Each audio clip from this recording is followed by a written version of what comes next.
So this is the fourth lecture in the series, and today it is my privilege and my pleasure to introduce Jonathan Thomas.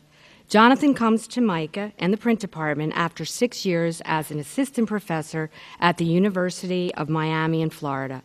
He has taught at Indiana State University and also at Southern Illinois University. He has a Bachelor of Science in Biology from Wake Forest and a Master of Fine Arts in Print Media from Southern Illinois University. In 2006, he received a prestigious Florida State Council on the Arts Fellowship Grant. He was recently an artist in residence at Anchor Graphics in Chicago and also at the Plains Art Museum in Fargo. Jonathan has an extensive exhibition record, including exhibitions at the Tampa Museum of Art, the Trudy Gallery and the Jack Hanley Gallery in Los Angeles, the Rental Gallery in New York, and 2020 projects and Boss Fisher Invitational in Miami. He is a master printer, and he's worked on numerous collaborative projects with artists such as Warrington Colescott, Francis Myers, and Jim Westergaard. So please welcome Jonathan Thomas.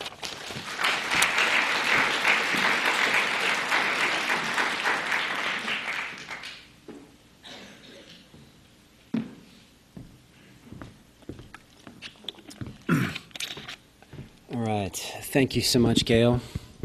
And thank you for coming here today, for the warm reception. It's really great to be here. And that's an understatement.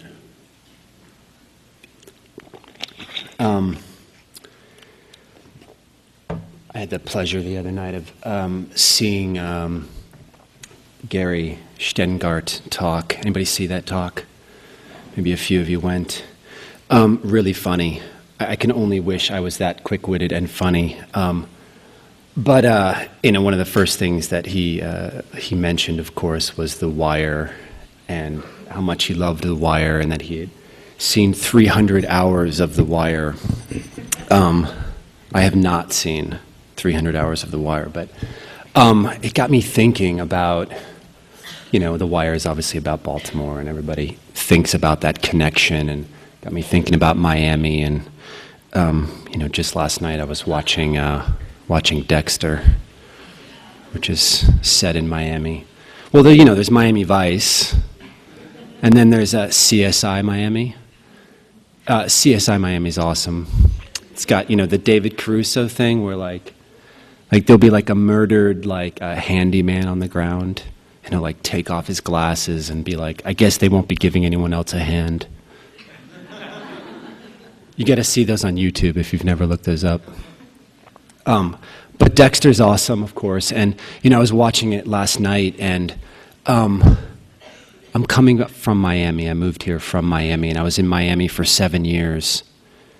And so I'm watching it, and I'm thinking about the light, and I'm thinking about the architecture and the skylines and the causeways and all these things. And I'm like, God, I want to be there. That's so beautiful. So amazing. They really did a great job capturing Miami, even though most of it is shot in LA. But I thought that was really strange because I'm watching this show and I'm like, oh, I would love to vacation there or something. But I lived there for 7 years, and I really know Miami well, in and out, I was really in it. I lived all over the city, and I feel like I kind of know everybody there. But I think that's just kind of perfect for Miami in that, even if you live there and you know it and you want to get out of there, as soon as you're gone, you kind of want to go back.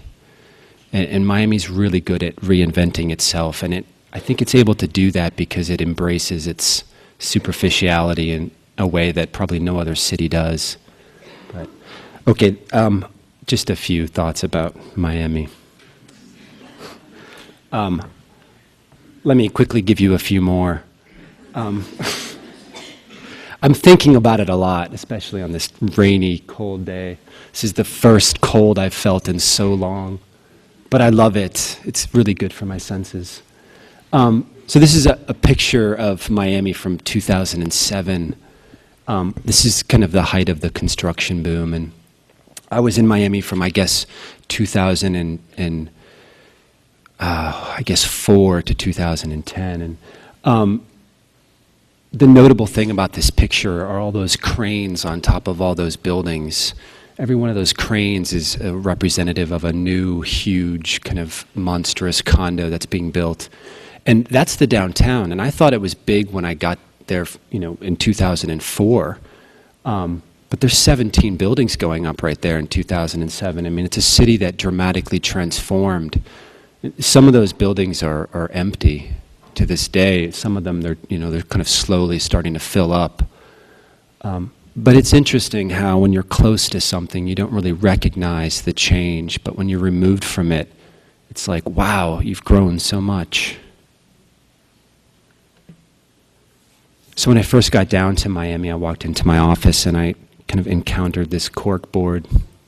And these impressions are forensic, they're evidence. And of course they make me think about what once was there and where that thing is now.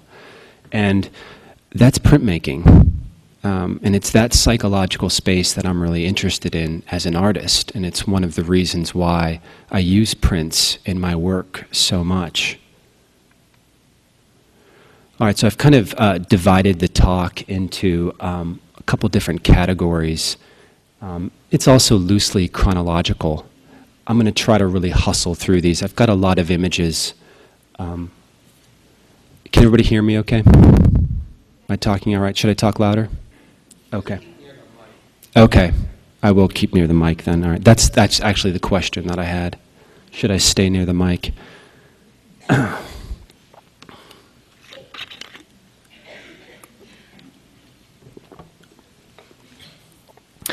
All right, this kind of first category is about partiality. It's kind of a double meaning here in my use of the word. I'm really interested in using partial forms. And so there's the reference to the word partial, but it also is referential to the idea of favoritism or bias, as in I'm partial to this and that. As an artist, I'm a collector of information, of course. And of course, I'm interested in the information that I like versus what someone else is like. And so the issue of bias and favoritism and individuality as we all process the complication of visual culture is really an important thing to me in my work. So this is certainly an example of the way I might use a partial form, this dislocated figure, and by cropping it off like that, it kind of makes the image kind of arresting, and it creates an ambiguous narrative of whether or not the figure is ascending or descending. Also, in terms of opposability, I'm interested on a formal level in the difference between flatness and dimensionality. So in this image, I'm not cropping it off the edges, but I am removing the rest of the image, and what's left behind is this surface, and I really re-emphasize that surface quality with scratches and stains and fingerprints, all these things that support flatness, and that runs counter to the dimension of the described object. It's really about balancing control and instinctual automatism. The history of the incomplete image in printmaking is really extensive. In fact, it's really through prints, I think, that some of the most interesting, quote-unquote, incomplete images come from. This is a piece by Hendrik Goltzius, excuse me, Adoration of the Shepherds. Goltzius left a number of plates half finished and went back to painting, and his brother was kind of left with his printmaking workshop. And a lot of those prints were then later published. And there's some debate as to whether or not Goltzius wanted them published or exactly what his intentions were. But we look at them in a modern light, and they have completely different meaning today. It's really a question of aesthetic self-sufficiency. And when I make an image that involves incomplete imagery within the image, it's really about that issue of self-sufficiency that I'm interested in. and ultimately the determination of completion as defined by the artist. What's interesting about this piece is the central figure is missing, and of course the central figure is baby Jesus.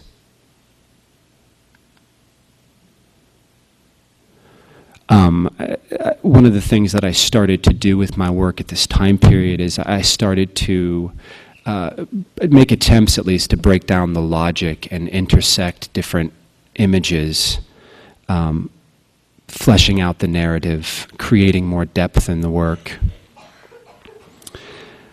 I'm using multiple plates. These are all intaglio images we're looking at now, and they're relatively intimate in scale.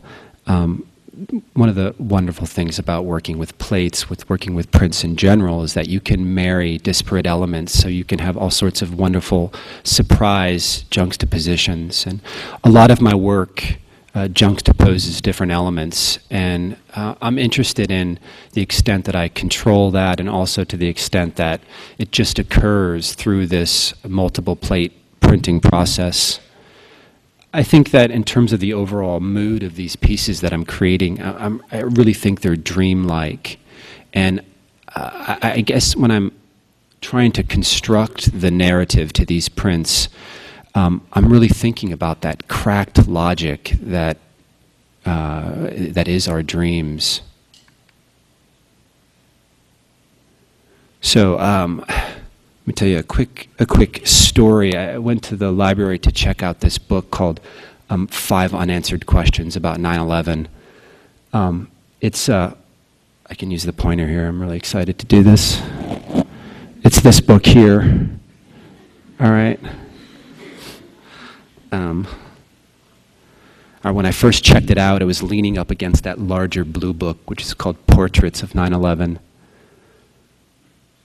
And it had left an impression in the book. It had left a kind of a ghost image on the cover from just never being moved. But of course, I checked it out, and then I returned it like 6 months later. But when I checked it out, the larger book kind of fell on top of the blue book, that black book in between, not to get too confusing.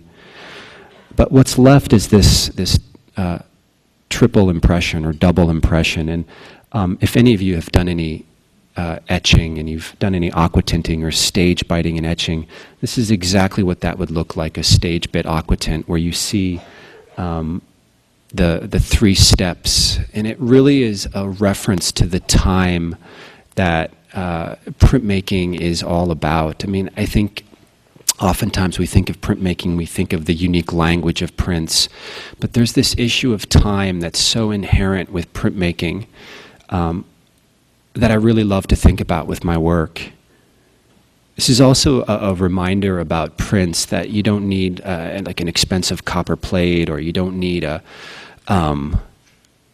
million-year-old chunk of limestone. All you need is some kind of support structure, some kind of interference, and then some kind of agent for change.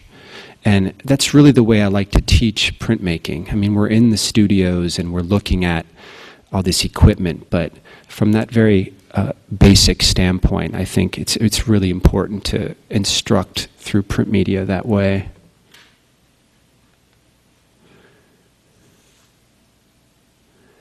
I'm symbolizing this issue of time in my work by doing drawing and redrawing, and you can see the ghost image here is implying the movement.